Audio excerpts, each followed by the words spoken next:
Il fait nuit à l'aéroport de Boufarik. Après d'interminables heures d'attente, l'avion en provenance du Caire transportant les enfants palestiniens et algériens blessés à Gaza est enfin sur le tarmac.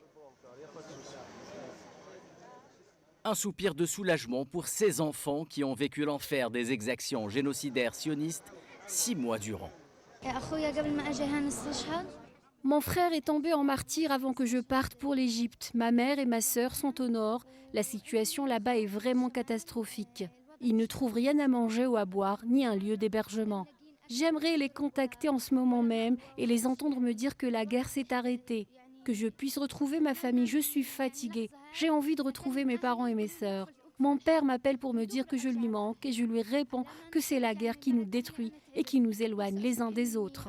Mon père se trouve à l'hôpital européen de Rafah.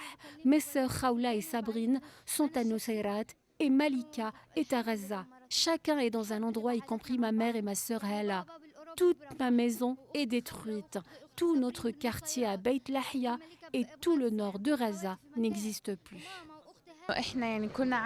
Nous vivions notre vie le plus normalement du monde jusqu'à ce que les sionistes nous ordonnent de quitter et d'évacuer El Abrad, chose que nous avons faite. Nous n'avons pas pu prendre grand-chose avec nous, car cela s'est fait soudainement. Et à peine nous sommes partis qu'ils avaient commencé à bombarder El Abrad. Ce fut difficile, car nous dormions dans la rue. Il n'y avait rien à manger. Une ville entière dans une seule rue. La situation était très mauvaise et nous étions contraints par la suite d'aller vers le sud. L'initiative du président algérien Abdelmadjid Tebboune visant à prendre en charge 450 enfants palestiniens blessés pour bénéficier de soins suite aux blessures et aux traumatismes dus au bombardement sioniste barbare tombe à point nommé pour ces minots qui pourront retrouver en Algérie, deuxième patrie pour tout Palestinien, un semblant de calme et de tranquillité, même si les stigmates de la guerre et de l'éloignement ne s'effaceront probablement jamais. L'Algérie poursuit ses efforts incessants pour prendre en charge le rapatriement des ressortissants algériens bloqués dans la bande de Gaza, en dépit des difficultés et des entraves rencontrées.